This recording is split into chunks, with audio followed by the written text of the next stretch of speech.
Alhamdulillahi Rabbil Alamin Alladhi khalaqal mauta wal hayata liyabluwakum ayyukum ahsanu amala wa huwal azizul ghafur.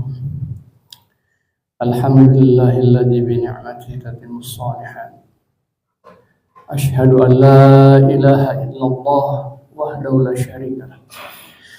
Wa ashhadu anna Muhammadan abduhu wa rasuluhu la nabiyya ba'da. Allahumma salli wa sallim wa barik ala habibina nabiyina sayyidina Muhammad wa ala alihi wa sahbihi wa sallam. Wa qala Allah ta'ala fi kitabihil karim ba'da a'udzu billahi minasy syaithanir rajim. Ya ayyuhalladzina amanu taqullaha haqqa tuqatih wa la tamutunna illa wa antum muslimun. Wa qala aidan Ya ayyuhalladzina amanu taqullaha wal tanzur nafsun ma qaddamat lighad wattaqullaha innallaha khabirum bima ta'malun. Qala an-nabiyyu sallallahu alaihi wasallam iyyakumul hasada fa innal hasada ya'kul hasanan kama ya'kulun narul khatam. Shadaqallahu azim, shadaqa rasulul karim. Jamaah yang dimuliakan Allah Subhanahu wa taala. Di antara tanda keimanan kita adalah ada rasa syukur di antara segenap perjalanan kehidupan yang Allah titipkan bahkan sampai dengan di detik ini. Maka di mimbar Jumat kita selalu diingatkan tentang pesan takwa, maka pesan takwa yang pertama adalah tentang rasa syukur kita. Allah kemudian melapangkan dada kita, meringankan langkah ini, menambahkan mungkin, atau mungkin ada yang pertengahan saja tentang keimanan itu. Ala kulli hal, Allah lah yang mengumpulkan kita hari ini. Di antara sempitnya dada, mungkin lapangnya dada untuk dalam ketaatan. Itulah yang kita syukuri tentang keimanan yang Allah masih titipkan pada diri kita. Yang dengannya kemudian menjadi hujah di hadapan Allah kelak.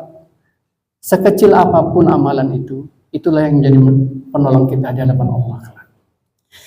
Sebagai takzim kita kepada baginda Rasul sallallahu alaihi wasallam, kita berselawat kepada beliau, kepada para sahabat, keluarga dan para pengikut-pengikut beliau yang istiqomah. Dan kita selalu kemudian berkeinginan dengan kuat berazam untuk menjadi umat beliau. Dan tiada lain jalan pulang untuk kembali kita diakui sebagai umat beliau. Maka di kesempatan ini izinkan saya kemudian ingin mengulang pesan-pesan yang disampaikan oleh para ulama kita. Pesan yang kemudian disadur bagaimana Rasulullah menyampaikan pesan itu. Sebagian kita mengenal dengan istilah hadis. Dalam satu hadis beliau yang kemudian dinukil oleh para ulama untuk menjadi sebuah nasihat, yang rasanya hari ini korelasinya sangat pas buat kita yang hidup, mau tidak mau, suka tidak suka, kita lah yang mungkin dalam tafsir tentang bagaimana ayatul akhirul zaman, kita ada di bagian itu sekarang. Terlalu banyak bab dan panjang waktunya kalau ingin membahas, tapi minimal izinkan ada 4 hal yang diingatkan para ulama ini. Apa yang kemudian menjadi bab paling dasar bagi kita sebagai insan hari ini adalah tentang hadis di muqaddimah tadi tentang sifat hasad. Dialah kemudian sifat paling alami yang kemudian bisa membedakan kita menjadi hamba yang taat, yang punya iman, atau kemudian menjadi hamba yang tergelincir menjadi pengikut iblis, setan, dan laknatullah lain. Dialah sifat pertama yang menggugurkan bagaimana istimewanya iblis yang dulu tinggal di surga, kemudian menjadi makhluk yang paling terlaknat. Jangan-jangan kenapa baginda Rasul menasihatkan kepada kita hati-hati dengan sifat hasad? Iyyakum hasada. Karena dia dapat menghapuskan semua kebaikan. Kebaikan apa saja? Kebaikan amaliyah tentang ibadah mahdoh kita, bahkan sampai hal-hal sunnah yang kita anggap sunnah baik. Hanya gara-gara hati kita rusak oleh sifat hasad. Imam Al-Qurtubi, salah seorang ulama besar, dalam kitab beliau Nasrul Jauhar, kecondongan sifat hasad, orang akan jatuh kepada sifat sombong. 4 poin yang dapat paling merusak umat manusia itu diri kita. Ada 4 poin. Yang pertama adalah ziyadatul mal. Orang biasanya kalau sudah bertambah tentang hartanya, malnya, gayanya akan beda.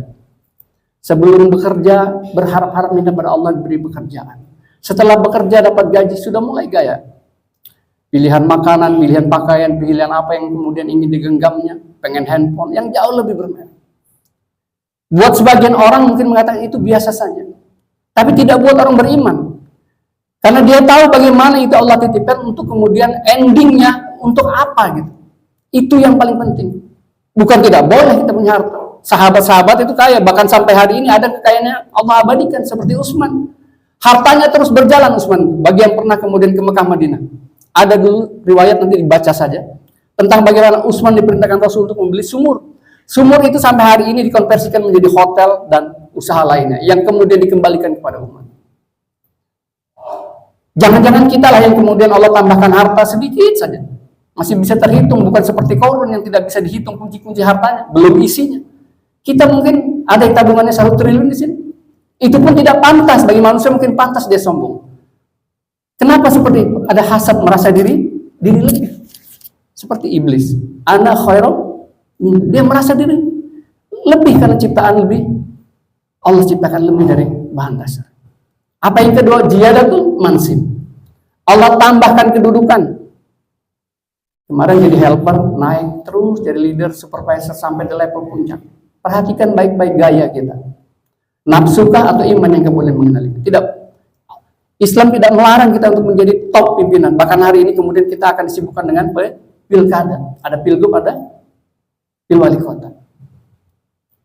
Di situ ada peranan kita akan membuat orang itu sombong atau hasad, terjerumus ke dalam nafsu. Andil kita adalah mengantarkan orang menjadi pemimpin. Akankah pemimpin ini berdasarkan sombong dan hasadnya atau kemudian untuk kepentingan umat? Makanya Allah titipkan akal. Ziyadatul mansib. Mudah-mudahan bukan kita, tapi rentan biasanya kalau Allah titipkan mal lewat pekerjaan, lewat posisi seperti kita saat ini. Karena saya pun dulu mengalaminya, pernah bekerja juga, pernah ikut perusahaan. Ini yang penting kita perhatikan. Jangan-jangan level yang paling sederhana dari helper menjadi kemudian tenaga skill naik jadi leader, supervisor. Tapi ujub kita, hasad kita jauh lebih besar dari posisi itu. Maka alangkah celakanya kalau kemudian sifat sombong yang menimbulkannya tidak ada harganya di hadapan Allah Subhanahu wa taala. Ada 2 poin terakhir yang hari ini kemudian sangat berat buat kita, khususnya bagi kaum muslimin. Ziyadatul ilmi. Ini yang paling banyak merusak. Bahkan Imam Al-Qurtubi menyindir tentang ini dalam kitab beliau Nasrul Jauhar, tentang orang-orang yang Allah titipkan ilmu, tapi kemudian dia tergelincir dengan ilmunya. Ziyadatul ilmi. Apa yang kata Imam Jalatul Alim, tergelincir para ulama? Bukan karena dia tidak bisa kemudian khusyuk dalam sholatnya, kurang amalnya. Kenapa? Hasad menyelimuti hatinya, merasa dirinya lebih baik. Ada ilmu baru sedikit. Atau yang paling sederhana buat kita, jangan-jangan datang Jumat hari ini belum ada ilmunya kita. Masih ada kemudian ajan pegang handphone. Tidak ngerti rukun, bagaimana rukun Jumat. Datang sia-sia. Berharap Allah ridho dengannya. Bodoh karenanya. Sederhana mungkin buka handphone, tapi ilmu. Jangan sampai kemudian usia sampai hari ini seperti kita duduk di sini, sekian puluh Jumat, sekian puluh tahun Allah titipkan ilmu itu, tidak sampai kepada kita. Apakah kelihatan sederhana buka handphone pada saat Jumat itu? Tidak, itu tidak sederhana. Karena Rasul yang menitipkan pesan itu. Khotib datang, azan berkumandang, tinggalkan semuanya. Apalah sekedar handphone. Berapa nilai handphone itu? Berapa yang kau lihat di dalamnya? Berapa triliun bisnis di dalamnya? Itu merusak. Kenapa ujungnya? Merusak ketaatan, bukan ada hasad di dalam hatimu. Rasul telah menyindir kita itu, menasihati kita. Makanya hari ini kenapa kita lihat orang-orang berilmu tapi rusak dalam ilmunya, tapi dia merasa dirinya dapat keberkahan dari Allah. Kenapa? Hari ini kita mendengar ada pengajian sunnah, pengajian bid'ah, ada ustadz sunnah. Ini rusak karena hasad. Padahal ilmu baru sedikit. Kalau saya mengambil analogi, lihatlah bagaimana orang-orang yang hari Allah titipkan ilmu, tapi kemudian rusak hasad hatinya. Lihat bagaimana dia keluar dari apa yang lisan. Karena Rasul menyampaikan, ala wa inna bil jasadil mutlaq. Ija sholat jasadul kul. Wa ija fasadat jasadul kul. Ala wa hiya qalb. Bahkan hari ini orang berani berdosa atas nama sunnah, membid'ahkan saudaranya, mengkafirkan. Padahal seakidah. Itu bukan lahan kita. Padahal kecil baru ilmu itu. Bahkan ada orang-orang berilmu yang hari ini mungkin sekolahnya di Timur Tengah dimanapun dia, dengan gelarnya. Tapi lihatlah hari ini, mohon maaf, tidak ada satupun yang selepel dengan imam-imam mazhab itu. Imam Syafi'i, Imam Ahmad. Tapi lihat, ada yang pernah kuliah. Kalau kita ingin ujian, bukankah penguji itu harusnya ilmunya jauh lebih dari yang diuji? Tapi hari ini yang mengkritik, ilmunya secetek, tapi merasa melebihi. Kenapa seperti itu? Ada yang rusak dalam hatinya. Apa? Titipan, bisikan halus iblis dalam dada-dada kita. Jangan-jangan kita seperti itu. Mudah-mudahan Allah tolong kita. Kalau bukan karena pertolongan Allah, maka ilmu itu menjadi ilmu yang terlaknat. Apa yang dikatakan Imam Al-Qurtubi? Jalatul alim. Ini paling berbahaya. Kenapa? Kesesatan yang dia sampaikan terlihat benar, tapi kemudian orang-orang yang mendengar jamaah menjadi pengikutnya itu menjadi tersesat dalam atas nama baginda Rasul dan agama ini. Makanya hati-hati. Yang ikut pengajian silahkan, syukuri. Hijrah seperti nama masjid kita. Alhamdulillah, Allah tolong kita dulu jahil mungkin. Dulu sering duduk nongkrong, mungkin mabuk-mabukan, maksiat semua. Cuma Allah tolong ketemu pengajian. Tapi hati-hati. Jangan-jangan pengajian itu lebih merusak daripada orang-orang yang mabuk itu. Kenapa? Rusaknya lisan menggampang-gampangkan, mengkafirkan saudara seakidahnya hanya gara-gara beda macam, beda pengajian. Ini kan kenyataan yang hari ini kita lihat. Jangan sampai ada jamaah yang ada di sini terkena penyakit seperti ini, maka celakalah kecuali kembali tobat kepada Allah. Ilmu kita baru, kalau kita membaca betul-betul meresapi bagaimana riwayat para halil ilmu itu. Imam Syafi'i umur berapa beliau diberi keberkahan Allah hafal Quran, maka tidak bisa lupa. Kemampuan ratusan ribu hadisnya. Kalau kita kan ahli hadas, hadis arba'in saja mungkin tidak hafal, mungkin ada yang hafal, tapi kemudian ingin mencela, mengkritik, tapi tidak punya dasar ilmunya. Tapi mengatasnamakan sunnah. Bahaya ziyadatul ilm. Kalau ziyadatul mal, mansi, mungkin orang menganggap wajar. Oh, dia penghasilannya banyak, uangnya triliunan, miliaran. Oh, dia sudah sekarang menjadi manajer, wajar. Agak sedikit sombong gayanya. Bajunya nggak branded, nggak mau. Tapi yang berbahaya ziyadatul ilm. Makanya nanti di akhirat yang paling berbahaya, Allah akan tanya orang-orang yang titipkan ilmu ini, termasuk sedikitnya ilmu kepada saya. Karena lisan ini tidaklah mudah kemudian bicara, karena ada dua telinga yang harusnya lebih banyak mendengar. Maka resepnya adalah kembalikan fitrah itu kepada yang Allah tuntun lewat baginda Rasul. Dua telinga ini untuk banyak mendengar, dengan satu mulut ini yang kemudian harus ditahan oleh para banyak bicara. Yang terakhir, yang mesti kita ingat hati-hati adalah ziyadatul tha'ah. Bertambahnya ketaatan. Sudah ikut pengajian, Allah tolong tarik kekumpulan orang-orang yang kemudian banyak ingin mengenal agama ini. Tapi disisipkan oleh iblis, setan itu, kalau kemudian dia putus asa, setan tidak pernah putus asa menjerumuskan kita. Dulu dijerumuskan kita kemudian dalam kemaksiatan, tapi hari ini mungkin kita merasa kuat, Allah tolong dalam ketaatan. Apakah demikian? Tidak.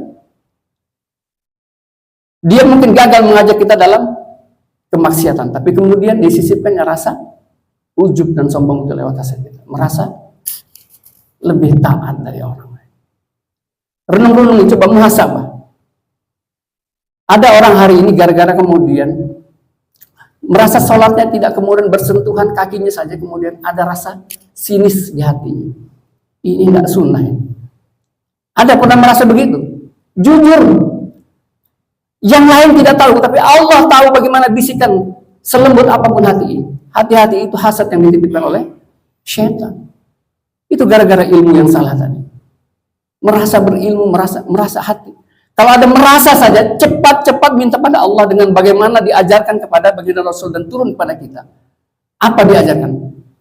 Banyak-banyak membaca surat yang kemudian Allah titipkan pada saat membebaskan Rasul dari pekerjaan Yahudi untuk sihir beliau. 11 ayat. Kul, kita biasa kenal. Sampai terakhir, minal jin nati wan nas, untuk menghilangkan yuwaswisu bi sudurin nas. Jangan kemudian orang dikira berceramah atas nama sunnah. Baik, tapi kemudian lihat nanti endingnya. Karena kebaikan itu adalah contoh dari Rasul. Semakin baik ilmu seseorang, semakin baik akhlaknya, semakin tawadhu dia, semakin wara' dia. Kalau kaya dia akan seperti Utsman, seperti Abdurrahman. Kalau dia alim akan seperti Abu Bakar. Atau kejauhan kita ambil saja ulama. Lihat ulama-ulama. Ini Allah titipkan gaji, harta. Belajar. Jangan sampai tidak mengenal. Jangan sahabat saja tidak mengenal. Jangankan ke sana ada tentang Jumat saya tidak mengenal, bagaimana mengenal sahabat. Itu yang paling sederhana. Nah, dari mimbar ini saya mengingatkan diri saya pribadi sekalian. Kitalah yang kemudian baginda Rasul titipkan tentang 4 hal itu untuk betul-betul kita muhasabah. Di bagian mana kita kemudian banyak tergelincir? Kemana kita meminta pertolongannya? Semua telah disampaikan Allah dan baginda Rasul, tinggal kita ingin mengambilnya atau meninggalkannya. Maka ingat-ingat kembali, kita bersyukur pada Allah. Salah satu asbab kenapa Allah kumpulkan di sini, karena Allah memilih kita dan menolong kita. Bukan karena hebatnya kita, bukan karena hebatnya hafalan kita, bukan karena hebatnya iman kita. Kalau Allah cabut itu, maka celakalah kita. Maka kita berazam pada Allah, bermunajat padanya, ya Allah, Allahumma inni as'aluka min husnul khatimah, dan kemudian istiqomah di jalan ketaatan ini. Barakallahu lakum bil Qur'anil azim wa nafa'ani wa iyyakum bima fihi minal ayat.